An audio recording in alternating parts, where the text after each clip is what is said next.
Washington, Estados Unidos. Ciudad de Spokane. Un misterio que tomó más de 60 años para resolverse. Y con la ayuda de alguien completamente inesperado. La propia hija del asesino. La desaparición de Candy Rogers, una niña de solo 9 años, dejó cicatrices profundas y una sombra de desconfianza en toda la comunidad de Spokane. ¿Cómo es posible que una niña desaparezca mientras vendía chocolates, a plena luz del día, y nadie haya visto nada? ¿Y por qué la verdad tardó más de 6 décadas en salir a la luz? Prepárate, porque esta historia va a tocarte profundamente. Candy Rogers era una niña alegre y llena de vida, conocida por todos en su comunidad como una niña carismática y siempre con una sonrisa en el rostro. El 6 de marzo de 1959, como cualquier otro viernes, Candy volvió de la escuela a casa, ansiosa por el fin de semana. Vivía con su mamá, Elaine, y era hija única, lo que hacía de Candy el centro del mundo de su madre. Ese día estaba especialmente emocionada porque, además de planear jugar con sus amigas el sábado, tenía otra tarea importante: vender chocolates de Campfire. Candy era miembro de las Bluebirds, una organización juvenil muy popular en esa época que realizaba muchas actividades, como campamentos y servicios comunitarios. En ese momento, el grupo de Candy estaba recaudando fondos para una de sus próximas actividades, y ella estaba emocionada por aportar su granito de arena.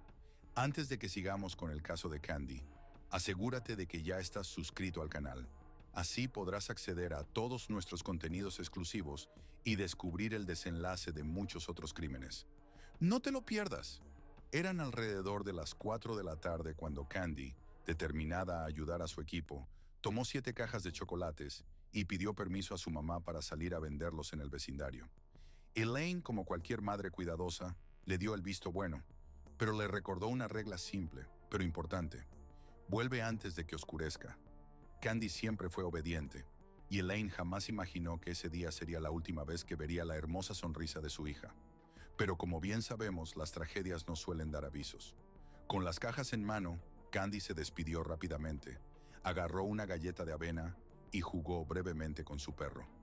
Era una tarde como cualquier otra, y varias niñas estaban haciendo lo mismo que Candy, vendiendo dulces de puerta en puerta.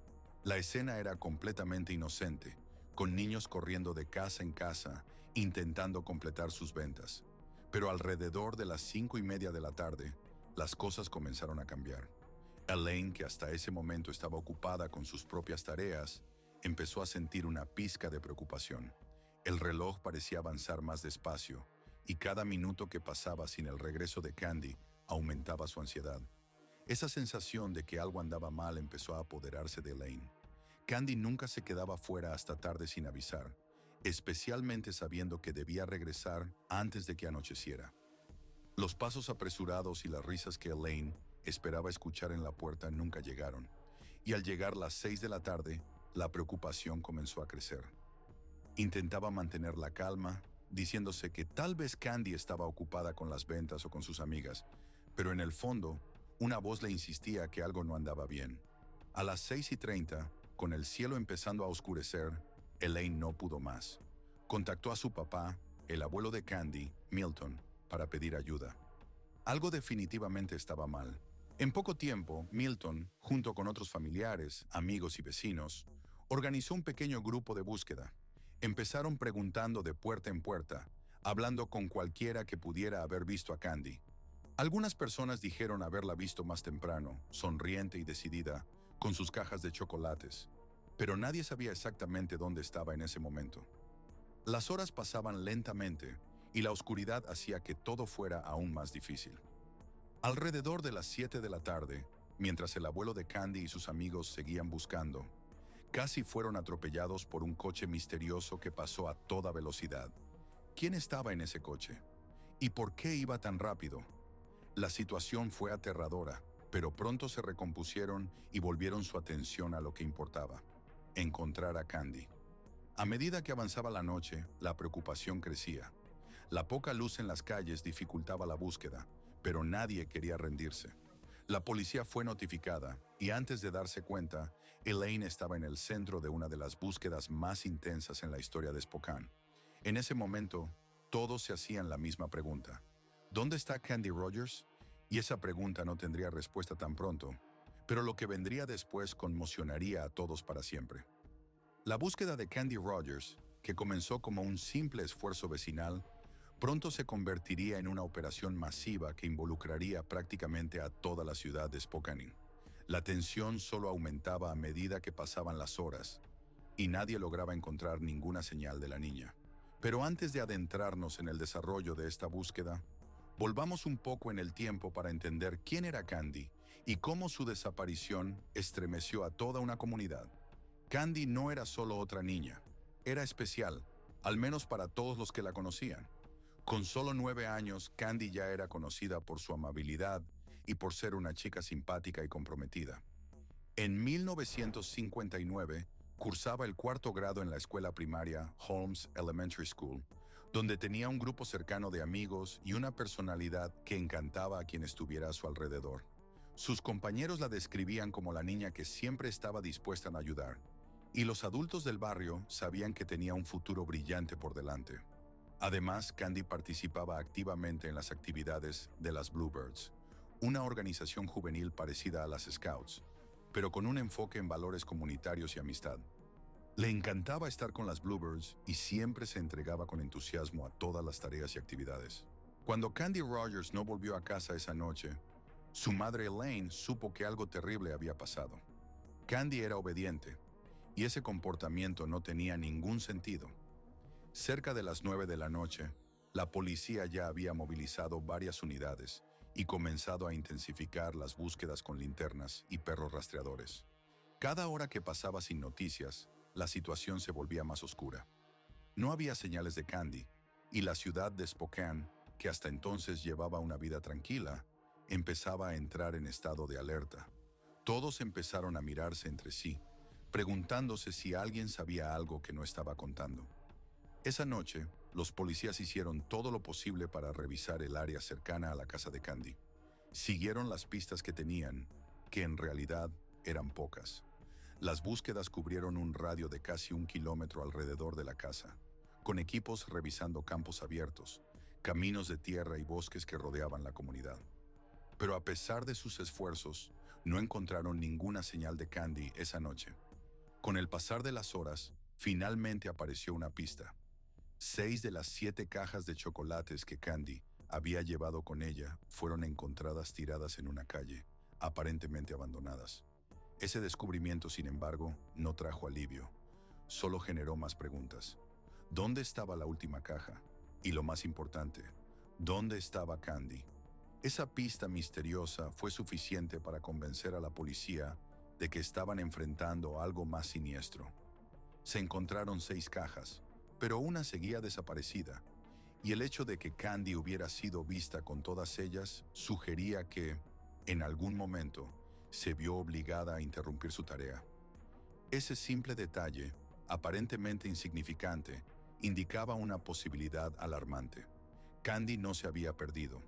Algo o alguien la había sacado de su camino. Durante la madrugada las búsquedas continuaron. La policía amplió su perímetro y empezó a entrevistar a más vecinos, tratando de averiguar si alguien había visto algo fuera de lo común. Pero esa noche la ciudad estaba envuelta en silencio. No había gritos de auxilio. No había testigos que pudieran señalar a un sospechoso. Parecía que Candy se había esfumado en el aire. Mientras tanto, en la casa de Candy, Elaine apenas podía dormir. Su mente estaba llena de pensamientos aterradores. ¿Qué le había pasado a su hija? ¿Por qué no había vuelto? En el fondo, Elaine ya comenzaba a imaginar lo peor. Con el paso de las horas, la comunidad de Spokane comenzó a movilizarse aún más. La gente no quería creer que algo malo le hubiera sucedido a Candy, pero la falta de respuestas aumentaba el miedo. Sin embargo, nadie estaba preparado para lo que los próximos días revelarían. Spokane estaba a punto de descubrir que la desaparición de Candy era solo el comienzo de una pesadilla. ¿Y tú? ¿Qué harías si estuvieras en el lugar de Elaine, sin saber dónde podría estar tu hija? Deja tus opiniones en los comentarios y sigue con nosotros mientras avanzamos en los detalles de este caso trágico. Con el amanecer del 7 de marzo de 1959, Spokane despertó con la noticia de la desaparición de Candy Rogers. Ya no era solo una preocupación para una familia. Ahora era un asunto de toda la comunidad. La ciudad, que hasta entonces había sido tranquila, se sumió en un ambiente de miedo e incertidumbre. Mientras la policía local organizaba una operación más grande, personas comunes se ofrecían para ayudar, armadas con linternas y esperanza, dispuestas a buscar en cualquier rincón donde Candy pudiera estar. El caso de Candy empezó a extenderse más allá de las calles del barrio. Todos querían formar parte de la búsqueda. Cerca de 1,200 personas salieron a las calles, cada una intentando contribuir de alguna manera al regreso de Candy. Las autoridades locales, incluyendo a la policía montada, patrullaban las áreas boscosas de los alrededores. Mientras tanto, helicópteros sobrevolaban las áreas más densas del bosque. Uno de ellos, de la Fuerza Aérea, sobrevolaba el río Spokane intentando cubrir terrenos de difícil acceso. Lamentablemente, una tragedia inesperada golpeó al equipo de búsqueda cuando el helicóptero chocó contra un cable de alta tensión y cayó al río, matando a 3 de los 5 tripulantes. Fue un golpe devastador para la operación, pero la pérdida de esos hombres heroicos solo incentivó al equipo de búsqueda a continuar con aún más determinación. A pesar de todos estos esfuerzos, los días pasaban sin señales de Candy. El ambiente de esperanza inicial se transformó rápidamente en una atmósfera sombría.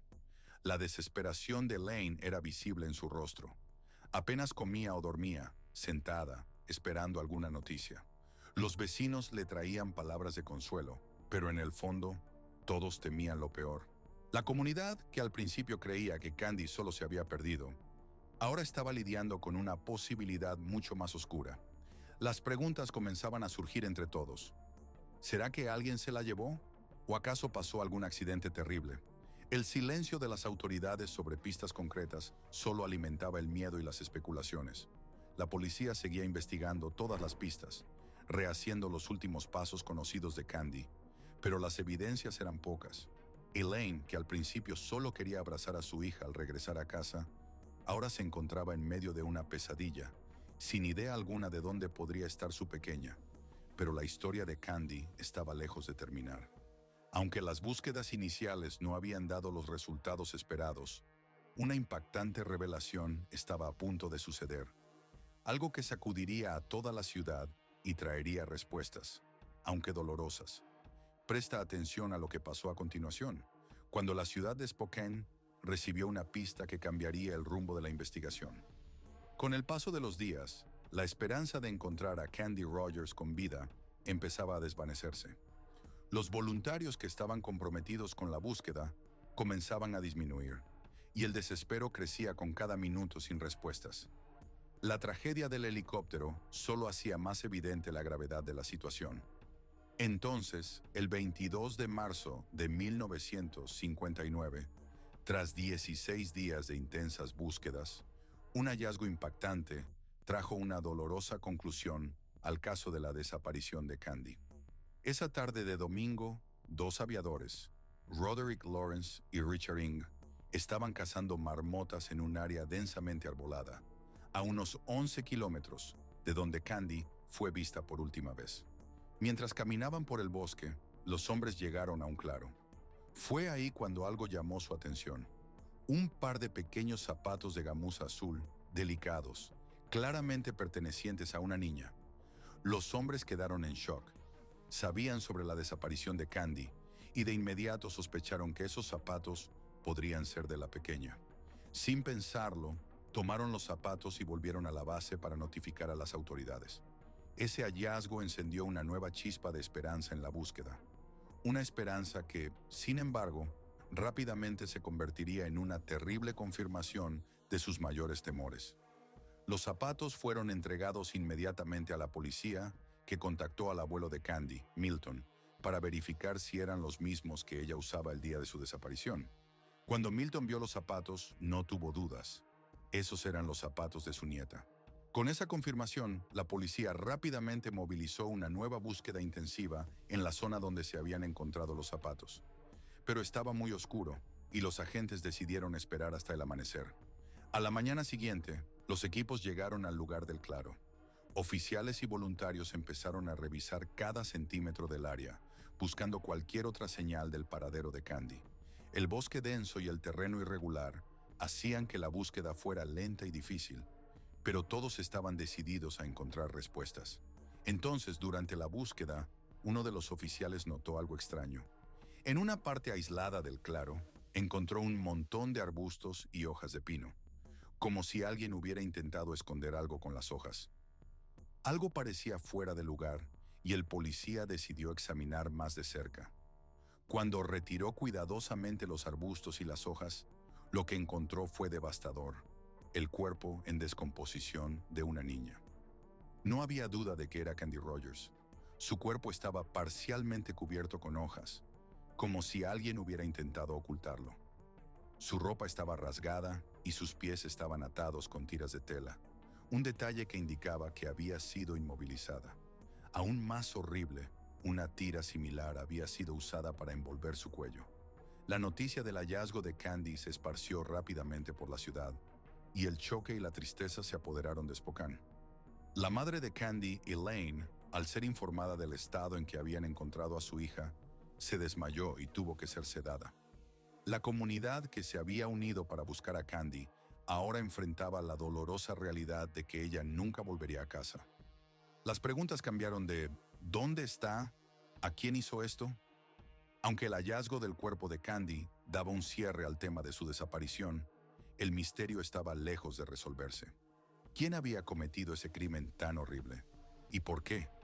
La respuesta a esas preguntas tardaría décadas en llegar, pero en ese momento, todo lo que quedaba era dolor y luto. La historia de Candy Rogers tomó un giro oscuro, pero la búsqueda de justicia apenas comenzaba. En los próximos minutos veremos cómo las autoridades lidiaron con uno de los casos más desafiantes en la historia de Spokane para descubrir quién fue ese monstruo. El descubrimiento del cuerpo de Candy Rogers trajo un dolor devastador a la comunidad de Spokane. Esa pequeña esperanza que la familia y amigos todavía mantenían se había esfumado con la confirmación de su muerte. El luto se apoderó de la ciudad y la búsqueda de respuestas empezó a intensificarse. ¿Quién podría ser capaz de hacer algo tan terrible a una niña? ¿Y qué fue lo que pasó exactamente en esas horas finales de la vida de Candy? Justo después de que encontraron el cuerpo, lo enviaron al departamento médico de Spokane, donde le hicieron una autopsia. Los hallazgos fueron realmente perturbadores. La autopsia confirmó que Candy había sido abusada y luego estrangulada. La escena en el claro del bosque, donde encontraron su cuerpo, indicaba que el crimen probablemente había ocurrido ahí mismo y que el asesino había intentado cubrir el cuerpo usando lo que tenía a mano en el bosque, como ramas y hojas. Las familias, especialmente aquellas con niños, empezaron a estar en alerta total. Si algo así le había pasado a Candy, entonces sus propios hijos podrían estar en peligro también. El miedo y la desconfianza empezaron a crecer, y las calles tranquilas de Spokane rápidamente se convirtieron en un lugar donde nadie se sentía realmente seguro. A pesar del trauma, la búsqueda de justicia apenas estaba comenzando. El Departamento de Policía de Spokane se comprometió a dedicar todos sus esfuerzos para encontrar al asesino de Candy. Ahora, el caso era una prioridad absoluta, y los detectives más experimentados empezaron a revisar las pruebas y a hacer preguntas difíciles. ¿Quién podría haberle hecho esto a una niña tan joven? ¿Y por qué? Las investigaciones comenzaron con entrevistas extensivas en el vecindario. ¿Quién había visto a Candy ese día? ¿Quién podría haber estado cerca del lugar donde encontraron su cuerpo? Cualquier detalle, por pequeño que fuera, podría ser la clave para resolver el misterio. Sin embargo, a pesar de todos los esfuerzos iniciales, las pistas eran pocas y estaban dispersas. Mientras tanto, el luto seguía persiguiendo a la familia Rogers. Amigos y familiares ofrecían su apoyo, pero nada parecía capaz de aliviar el dolor de Elaine y Cal. Habían perdido a su única hija, y la forma brutal en que ocurrió solo amplificaba el sufrimiento. El funeral de Candy fue una ocasión solemne, donde cientos de personas se reunieron para darle el último adiós. Pero mientras Candy era enterrada, el deseo de justicia solo crecía. Toda la comunidad estaba decidida a encontrar respuestas. No obstante, el camino hacia la resolución sería largo y doloroso. La tecnología y los métodos de investigación de la época no eran tan avanzados como los de hoy. lo que significaba que la policía tenía que confiar en métodos tradicionales y en muchos casos incompletos. En los meses siguientes, el caso se fue alargando, con pocos avances significativos. Las preguntas seguían flotando en el aire. ¿Quién hizo esto? ¿Y por qué? Y mientras las investigaciones continuaban, el impacto de la muerte de Candy se sentiría por décadas en la comunidad de Spokane. Pero ¿cómo podría avanzar la investigación con tan pocas pistas? ¿Y quién, si es que había alguien, sería responsabilizado por este crimen tan horrible? La historia de Candy Rogers estaba lejos de terminar, y la búsqueda de respuestas llevaría a giros inesperados que nadie podía prever. Si este caso te parece interesante, por favor, déjanos un like. Eso realmente marca la diferencia para nosotros y ayuda a que más personas descubran nuestro contenido. La investigación sobre el asesinato de Candy Rogers empezó con toda la fuerza, pero, después de las primeras semanas, quedó claro que las autoridades estaban enfrentando uno de los casos más desafiantes de sus carreras. Sin testigos directos y con pruebas muy limitadas, las respuestas que todos buscaban parecían cada vez más lejanas. Para la familia Rogers, el tiempo no trajo alivio, sino que solo aumentó el vacío dejado por la pérdida de Candy. Tras el devastador resultado de la autopsia, que confirmó los peores temores de todos, la policía de Spokane se encontraba frente a una investigación llena de incógnitas. La única prueba concreta que tenían eran los zapatos de Candy y la escena del crimen, donde se encontró su cuerpo.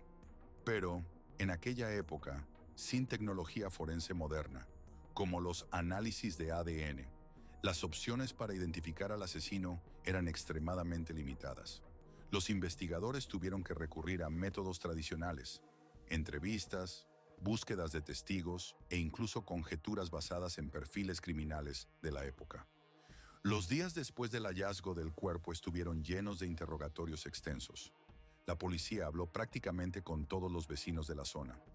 Las personas que habían visto a Candy el día de su desaparición fueron entrevistadas de nuevo y sus historias revisadas al detalle. Los detectives intentaban reconstruir una línea de tiempo exacta de los movimientos de Candy. ¿Quién fue la última persona en verla con vida? ¿Y quién podría haber tenido la oportunidad de secuestrarla y matarla? Cada pequeño detalle podía ser la clave para resolver el caso. Aún así, las pistas eran pocas y dispersas. No había reportes de alguien extraño rondando por el barrio ese día. Tampoco se vio ningún coche sospechoso en la zona. La misma comunidad, que al principio estaba unida en la búsqueda, ahora se encontraba envuelta en una creciente sensación de miedo. Cada día que pasaba sin una detención, el pánico aumentaba. Los padres, especialmente, estaban en alerta máxima, sin dejar que sus hijos salieran solos y tomando más precauciones que nunca. Spokane, una ciudad que antes parecía segura y tranquila, se había convertido en un lugar donde el peligro parecía acechar en cada esquina. La policía centró sus esfuerzos en perfiles criminales. Uno de los primeros sospechosos fue un hombre llamado Roy Byron Morse, un asesino en serie que ya estaba preso en la época del asesinato de Candy. Morse era conocido por sus acciones brutales y se convirtió en un objetivo evidente para los detectives que llevaban el caso. Cuando la autopsia reveló que había una extraña mancha morada con olor a goma de uva en la ropa de Candy, eso reforzó aún más las sospechas, ya que Roy Morse tenía una conocida preferencia por las gomas de uva. Para la policía, parecía una pista prometedora. Morse fue interrogado extensamente sobre el caso de Candy, pero él negó cualquier participación en el crimen. Y sin pruebas concluyentes, las autoridades no pudieron presentar cargos formales contra él. Aunque continuó bajo vigilancia como posible sospechoso, el caso de Candy parecía enfriarse cada vez más. Mientras la investigación seguía, el tiempo no fue amable con la familia Rogers. Cal, el padre de Candy, quedó profundamente afectado por la muerte de su hija. Él y Elaine ya se habían separado antes de la desaparición de Candy, pero la tragedia los dejó devastados de formas que pocos podrían imaginar. El dolor era insoportable. Cal, en especial, nunca logró lidiar con la pérdida, y en junio de 1963, 4 años después de la muerte de Candy, se quitó la vida. Lo encontraron en un hotel en Balada, y amigos cercanos dijeron que nunca había superado el hecho de perder a su hija de una manera tan brutal. La muerte de Cal añadió una nueva capa de tristeza al caso, que ya había destrozado la vida de Elaine y sacudido a toda la comunidad de Spokane. Para la familia Rogers, el tiempo parecía estar congelado, mientras el resto del mundo seguía adelante. La sombra del asesinato de Candy y la incapacidad de encontrar al culpable planeaban sobre la ciudad. Con cada nuevo día sin respuestas, el caso empezaba a enfriarse oficialmente. Poco a poco, fue siendo archivado, aunque nunca olvidado por completo. A lo largo de los años surgieron varias otras pistas, pero ninguna llevó a resolver el misterio. La frustración de la policía era evidente. Este caso es nuestro Monte Everest, dijo uno de los detectives del Departamento de Crímenes Graves de Spokane. Es uno de esos que uno nunca consigue superar. Pasaron décadas, y el nombre de Candy Rogers, que en su momento estuvo en todos los titulares, comenzó a desvanecerse lentamente de la memoria colectiva de Spokane. Pero, para quienes la conocieron y la amaron, el tiempo no era un alivio. Era un recordatorio constante de la injusticia de su muerte. También para los detectives, el caso nunca fue abandonado. Continuaron revisando las evidencias cada vez que surgía una nueva tecnología o metodología, esperando que algún día pudieran finalmente responder a la pregunta que atormentaba a la ciudad. ¿Quién mató a Candy Rogers? Pero como veremos, este caso estaba lejos de ser olvidado. Y aunque la justicia tardó, finalmente llegaría, gracias a la hija del asesino y a una tecnología que nadie podría haber imaginado en los años 50. Lo que sucedería en las próximas décadas cambiaría el rumbo de la investigación para siempre.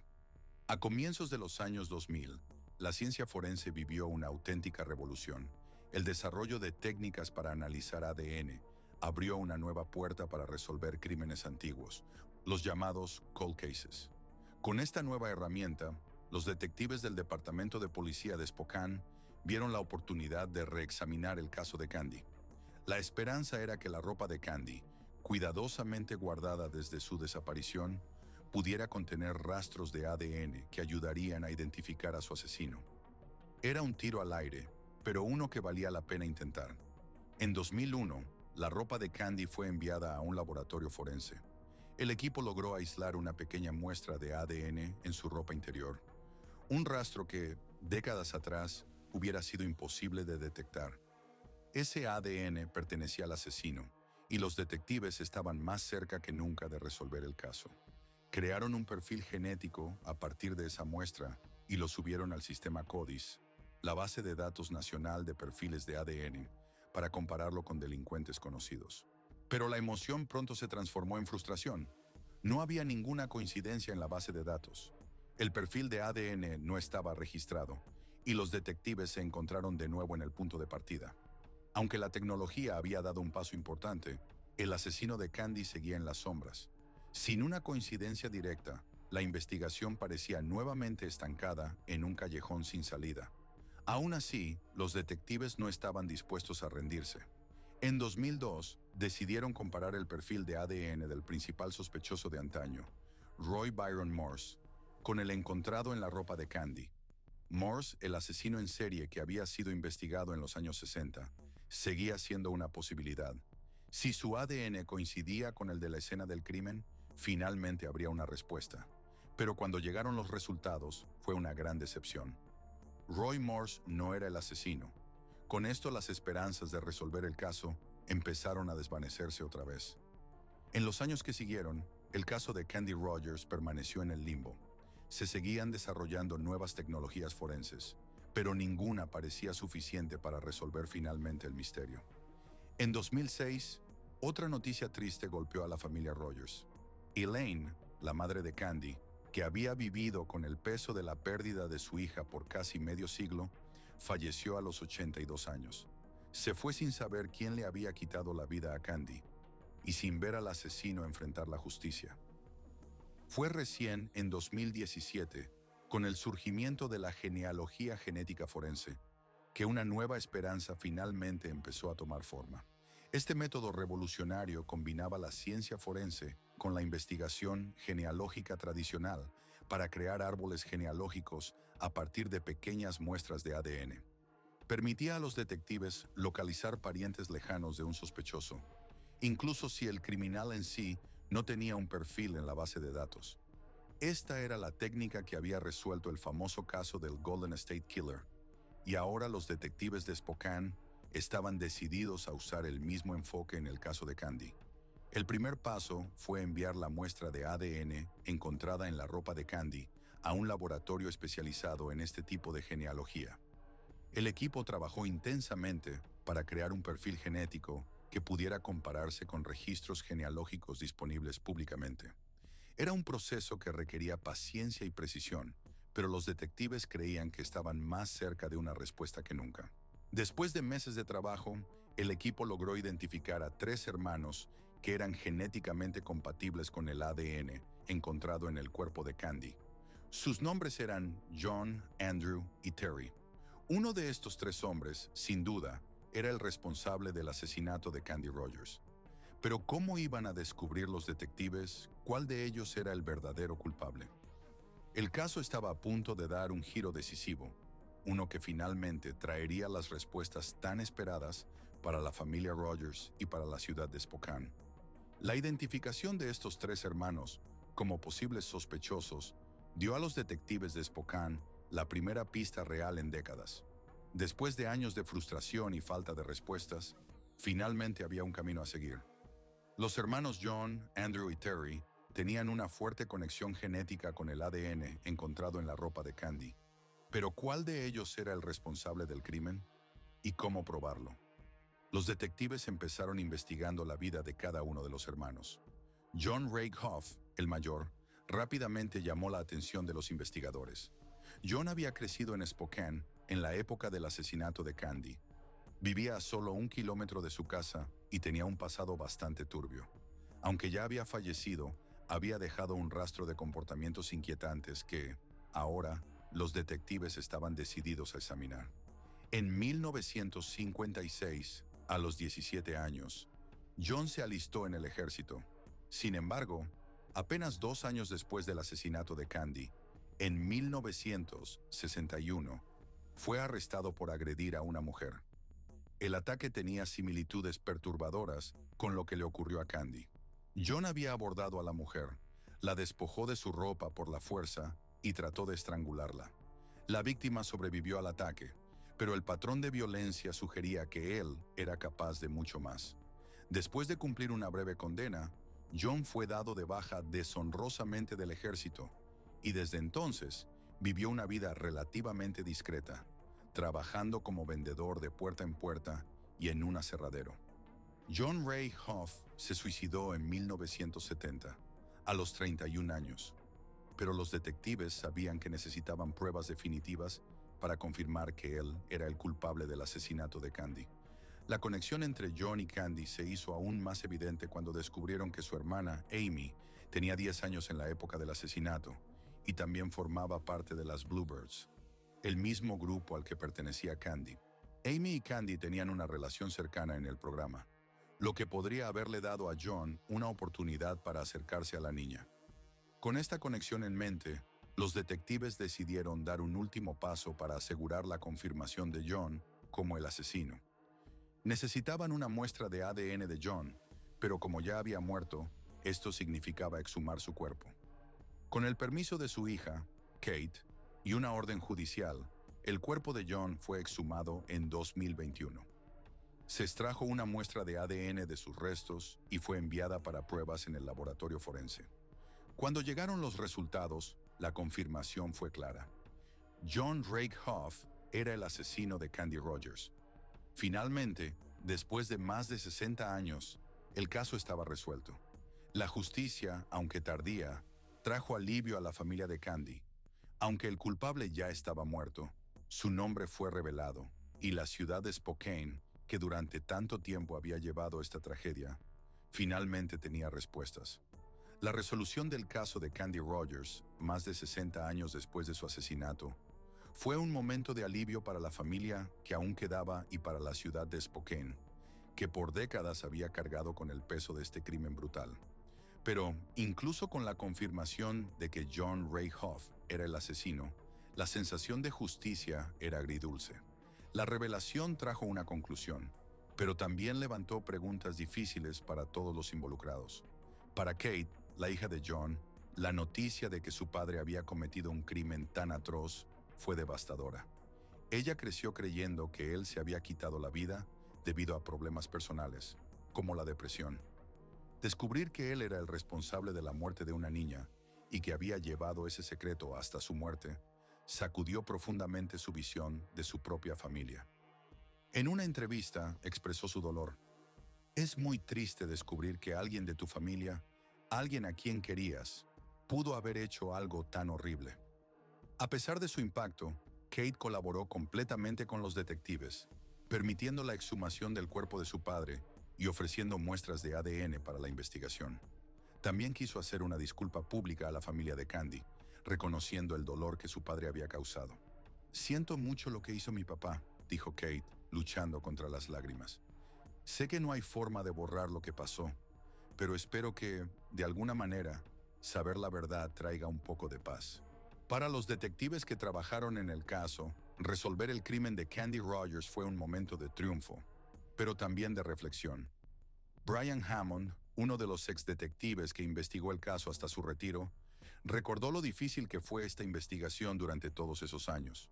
Fue la tenacidad del equipo y el avance de la ciencia forense lo que nos trajo hasta aquí, dijo Hammond. Si no hubiera sido por el ADN, nunca habríamos resuelto este caso. También destacó que, aunque se hizo justicia, muchos de los familiares directos de Candy, como sus padres y abuelos, habían fallecido sin saber la verdad. Eso es lo más difícil para todos nosotros, afirmó. Ellos se fueron sin saber quién mató a la niña que tanto amaban. La revelación de que John Ray Hoff era el culpable también sacó a la luz preguntas sobre el impacto de los crímenes no resueltos en las comunidades. El asesinato de Candy no solo afectó a su familia, creó un miedo duradero en Spokane, especialmente entre los padres que temían por la seguridad de sus propios hijos. La ciudad, por décadas, cargó con ese trauma, y aunque el caso se resolvió, las cicatrices permanecen. Hoy, el caso de Candy Rogers nos recuerda cómo el avance de la ciencia nos ayuda a cerrar heridas. Mientras Spokane sigue procesando el impacto de este caso, la memoria de Candy Rogers sigue viva. Ella será recordada no solo como la víctima de un crimen horrible, sino también como el símbolo de una lucha incansable por justicia. Una lucha que, al final, prevaleció. Y así terminamos la historia de Candy Rogers. Un caso que tomó 6 décadas en resolverse, pero que gracias a la persistencia y a la ciencia, finalmente encontró su desenlace. ¿Qué piensas de este caso? Déjanos tu comentario y, si quieres conocer más historias como esta, no olvides suscribirte al canal. Nos vemos en el próximo misterio.